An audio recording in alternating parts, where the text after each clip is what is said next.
failure to do this is going to lead to resentment. Either you're going to resent your business for not being able to be fully present with your family, or you're going to resent your family for interrupting you and not understanding, and for you not being able to get your work done. Welcome to Sincerely Future You, a podcast that helps ambitious women like you make decisions today with the future you in mind.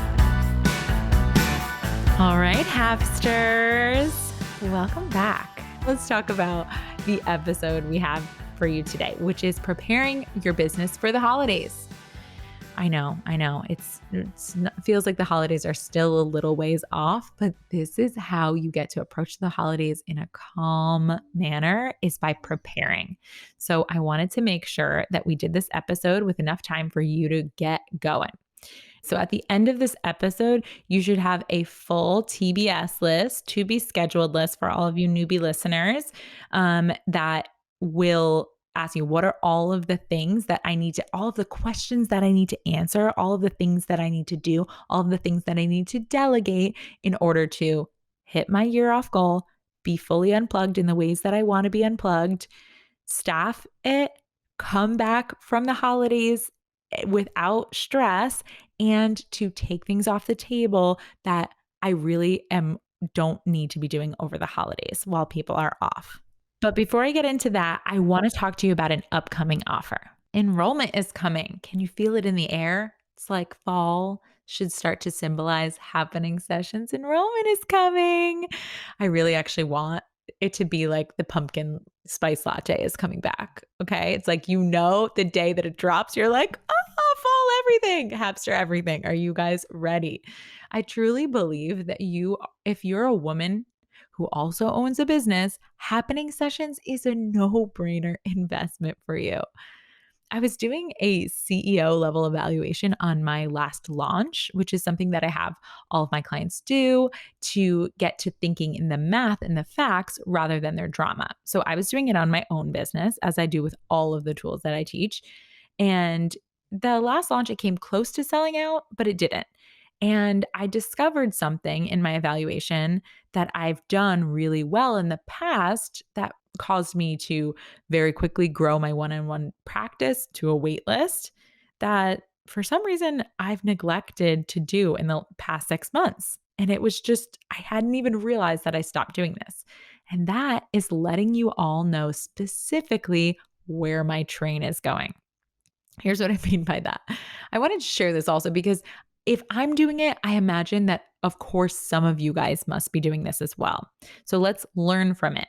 The past few years, I set and shared my really big, hairy, scary goals, both personal and business. Right on here on the podcast, on my Instagram, in my emails, everywhere. You could not talk to me without understanding where my business or I was going in the next year. And I was committed to, and I shared my skill development and mastery that I was doing. I claimed the results that I was going after publicly. I let you know exactly where me and my business were going to be next year, which for those of you that do this or are thinking about doing this, it creates a safety for your customers to buy because they feel like they know whether it's this round or next round, they're going to prepare themselves to be in a room that isn't going to suddenly disappear or, it feels concrete. And when you're spending a lot of money, like if you have a high ticket offer like I do, it's really important for your buyers to feel like it's safe. Another reason why I have a money back guarantee, which we talked about a couple episodes ago. And after achieving my results this year, most of them early, woo woo, I didn't create and share the specifics of my new vision, partly because I just conquered all my dreams and then I didn't really think it's time for some new dreams. In the last 12 months alone, I increased my revenue by 150% and scaled back my coaching hours from 22 hours per week to 5 hours per week. I got married. I bought a house. I had a baby. I took off 4 months, 2 for unexpected pregnancy nausea. 10 out of 10 do not recommend.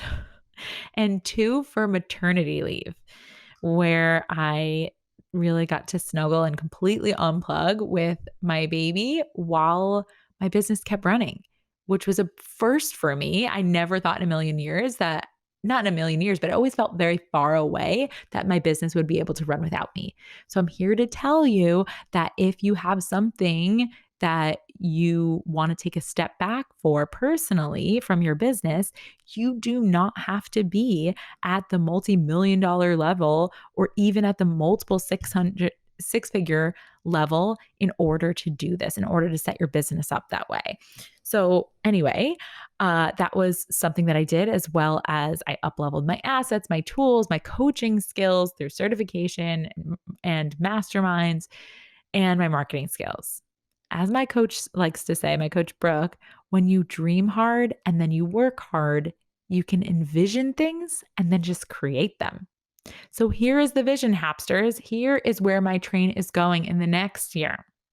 In 2023, Happening Sessions is going to grow and begin to include some deep dive courses. So these are some things that are in the works. I'm going to focus on developing some physical assets for you, including a Hapster digital planner.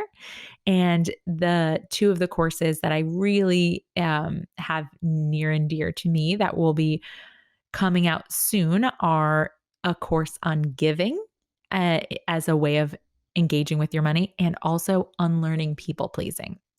There's going to be an in-person component that will be added on in the upcoming rounds. Maybe not next round, but possibly the one after that, to each round where we do a deep dive and we have a day to just go all in, really connect, so that when you get in the room, it feels very safe to open up and be vulnerable and ask the tough questions and do the hard work that we have to do. And then finally, we're going to have an award ceremony.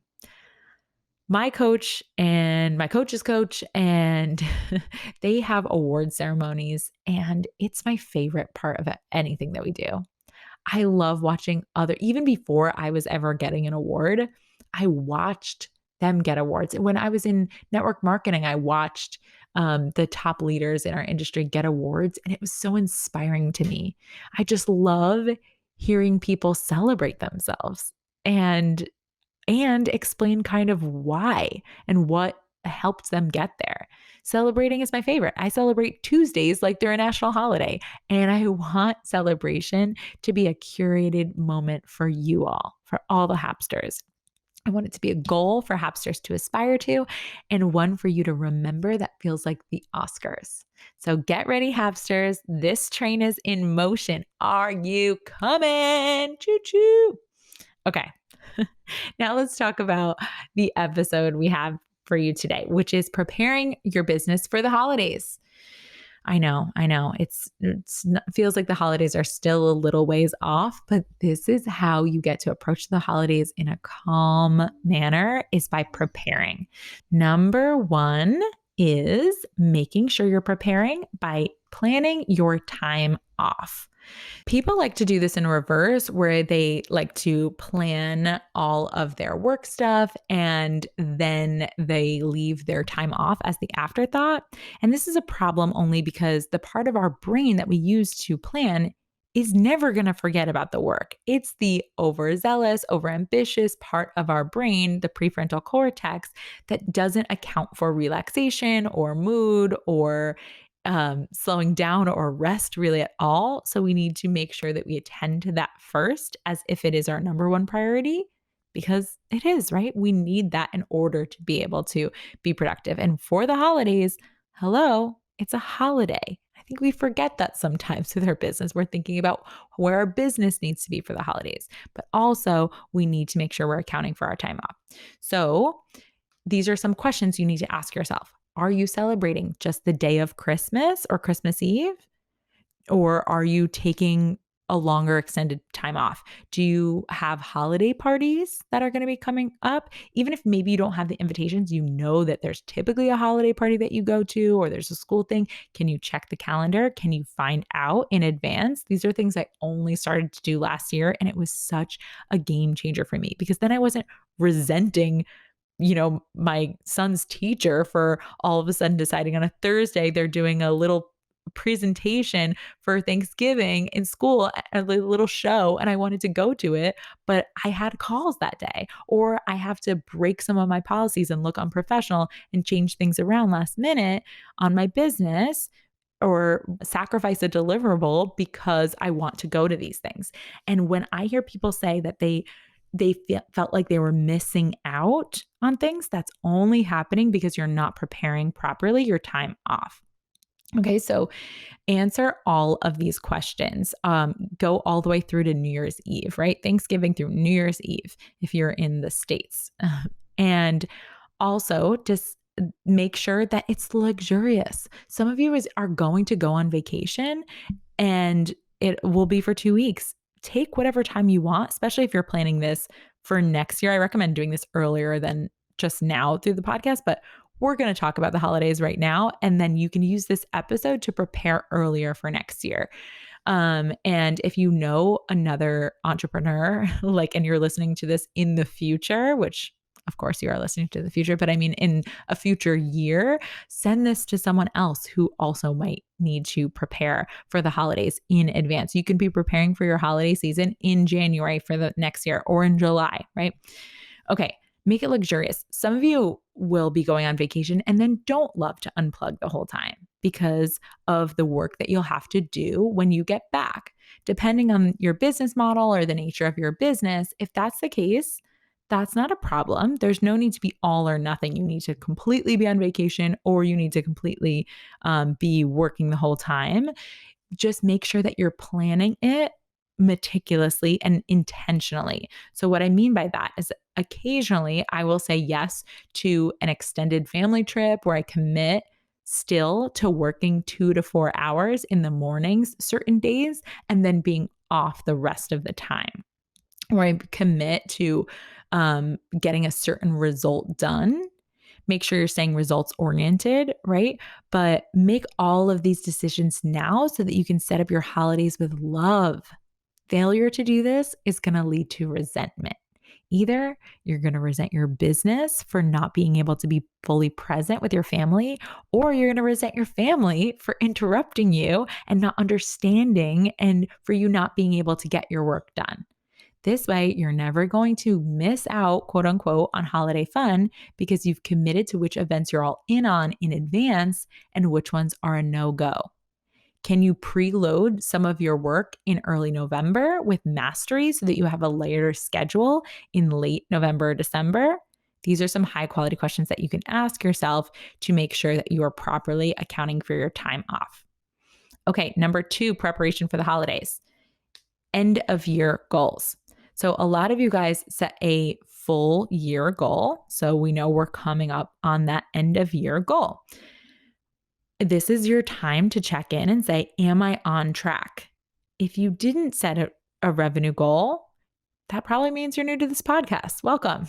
Make sure you get on my email list for access to my monthly free business coaching webinars and more time, money, and CEO mindset mastery tips. It's never too late though if you haven't yet set a goal. So you can just set one now from now until the end of the year. If you are on track, if you're checking in, you are on track, great. Just make sure that you've accounted for the holiday time off. And if you haven't, just run through the high quality questions that we just talked about in the beginning of this episode. Because sometimes we're on track in terms of weekly revenue, but then we forget to account for the 2 potential weeks off in November and December. So what would you, if that's the case, again, nothing is a problem. We just solve for X. What do you need to do to account for this gap? Now, if you aren't on track, this is just your reality check. Sometimes I get to November, I'm like, not quite tracking in the way that I had expected when I set this goal. It's not a problem unless I put my blinders on and I just keep doing what I'm doing and then get surprised or hit over the head when I like reached December 31st and I'm like, oh, bummer, I didn't hit my goal. It's like, well, if you really were looking at it, you probably knew that you weren't going to hit it by doing these things in October. So now is the time where you can sit down and say like, okay, what needs to change? The point of setting a goal isn't just to shoot for the stars on paper. It's to have a benchmark for measuring what's working and what isn't. It's to audit your discomfometer. I just made that up.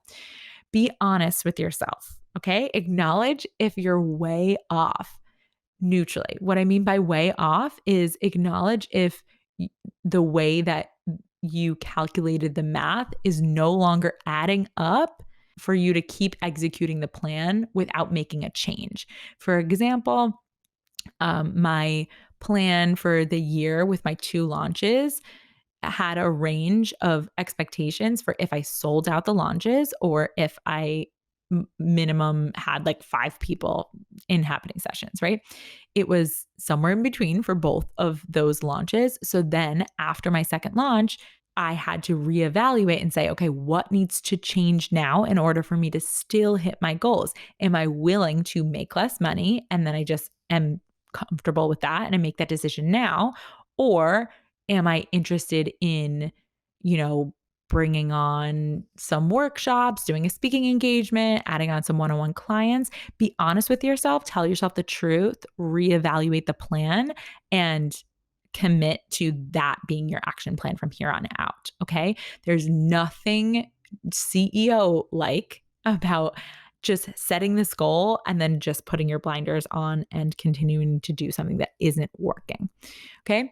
So don't make it mean anything about yourself as a person if you're way off. Simply reassess. If you're not hitting your goal, it just means that the way that you're thinking, feeling, and or executing on your plan isn't working. The high quality question here is, what needs to shift in order to reach my goals on time? Okay, number 3 for preparation is, do you need staff? Now, if you are taking off for the holidays, your first choice employees may not be available for the holidays.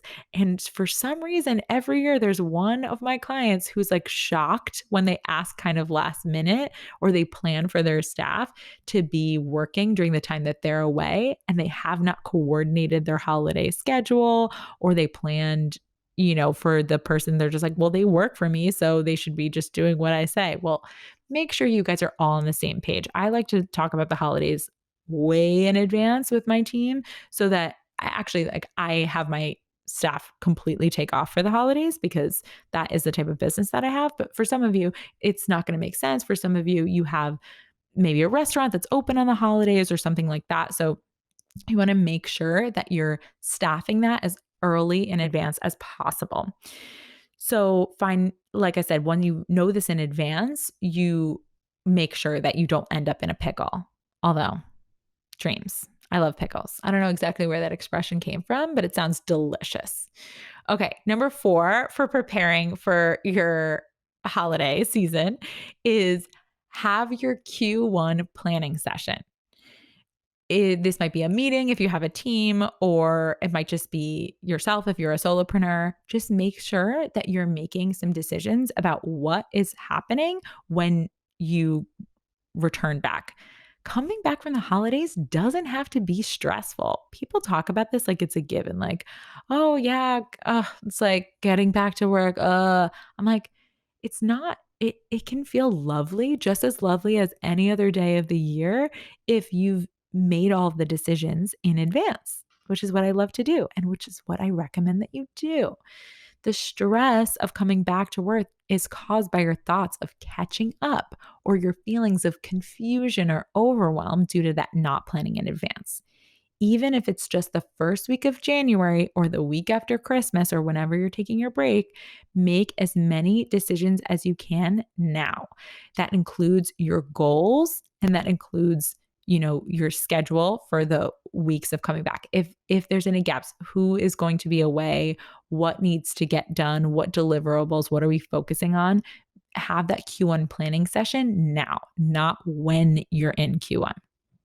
Okay. And finally, number 5 is take things off the table. Remember, at the end of the day, you're the boss. That's why I like working with you guys. You're the smart people that decided to be entrepreneurs and be your own boss. And you get to decide the culture of your business and your company. Even if it's just a company of one right now, you need to be thoughtful about what type of culture you want to have, because as you grow, that culture is going to come with you and you are going to train your staff subconsciously in your own habits and the way that you think about your business. It's a pretty American thing to not make room for really taking time off and enjoying the holidays. I know, because when I was living in Spain, people always looked at me like I was a crazy person when I would talk about, you know, not taking all of my vacation days at work or whatever it was. People are like, "Oh, what is wrong with you Americans? We feel like we're going to get left behind," or something like that. Just decide that there's plenty of time and decide what kind of a holiday season you do want to have. You get to decide what parts of your business are fully unplugged and for how long. Do you want to have any content posting during the holidays? If so, do you want to pre-plan that? Or do you want to only have, like, what type of content really does need to be consumed over the holidays? Also, I want you to make sure that you are asking and making that decision right now about whether you or your team are working at all. I personally will pre-plan my podcast and I will optionally post if I'm feeling inspired, but I do not make it a requirement of my business to post while I am on vacation. Remind my clients, this is another thing I'll do. I'll remind my clients that there's a week off from coaching and I will put an out of office on my email. If you have a business that is open on the holidays or sells gifts, what else? What other things can you opt out of? And you remember, you are the boss. There's no right decision here. Just because I do it one way or another business owner you see does it a different way doesn't mean that if the industry does it one way, decide to be an industry breaker, decide to be a trailblazer, decide to be a leader. You are not your industry.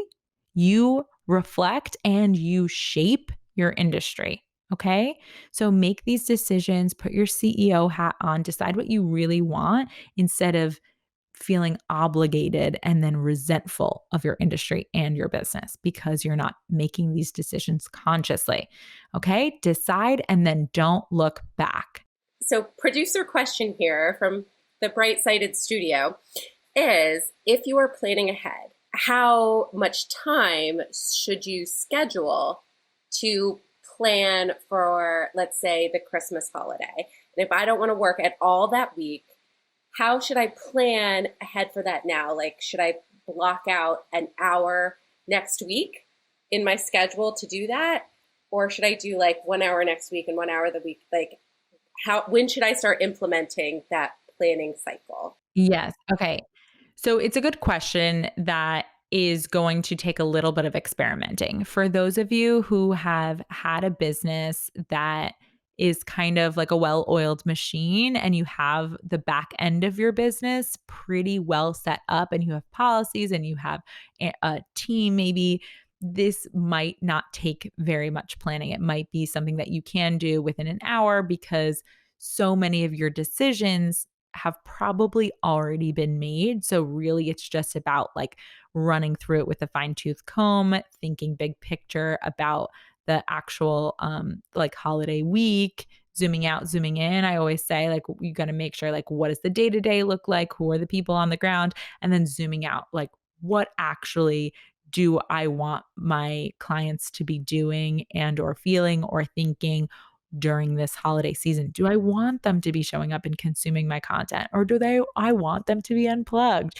Do I want them to be shopping, or do I want them to have already shopped and for them to be spending this time giving? How do I want to engage with them? So it's about like asking those high quality questions to figure out how much time. I would say that if you're doing this process for the first time ever, the sooner you do it, the better. That's probably more important than how much time you set down, because just thinking about setting up my maternity leave, which was 8 weeks off, I started planning that about right around a month or two So maybe like 7 months, a month or two into my pregnancy, I started planning for my maternity leave. And that 7 months allowed me to do a big zoom out and say like, okay, this is what I need to account for. And then as I got closer, I kept catching, oh, and this, oh, and this, oh, and this. And I also had my assistant with eyes on it too. I would have her ask me questions. I'd be like, okay, so if I completely gave you the reins, do you feel like you have like, and you couldn't ask me any questions? Do you feel like you'd have it? And then all of a sudden it would bring up 3 more questions that she had. And I wanted that to happen as far in advance as possible so that really she couldn't ask me any questions. And I told her that you might have a relationship where you have newer team members that you do want them to be able to have contact with you when you're off, or you might really not. I really did not want to be looking at my business at all on maternity leave. And if that's how you want to approach the holidays, you need to tell your staff that I am under no circumstances to be contacted unless it's an emergency. And when you put that level of responsibility on your team or on even if it's not your team, on the pre-planning that you have to do, whether you're scheduling posts or scheduling emails, you will go through it in a more, like if you were not allowed to go back and edit at all. If day of, it was just automated and you couldn't change a single thing, what would you think about now? And you'll think about it way more in detail. So it's less of how much time and more of how can I quickly ask the high quality, high pressure questions that are going to make me think deeper at deeper levels of all of the things that I want to get done. So zoom out, ask a high quality question, zoom in to the day of, and ask high quality question there. So it can take an hour if you have been kind of doing the business for a while. And otherwise, I would expect it to take, at least an hour every week leading up to the holidays to like refine the process.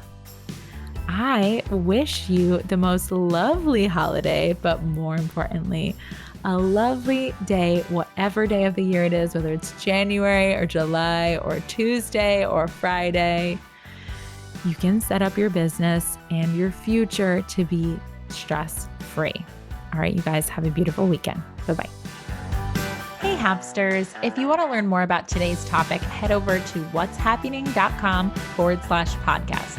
That's what's happening, what'shappening.com/podcast. If you're a business owner and you're resonating with what we talk about here, what are you even doing? Come hang out with me over where the party's at on Instagram at What's Happening WJess. Again, that's happy, HAPPYNING, and book a discovery call to see if coaching is your next best step.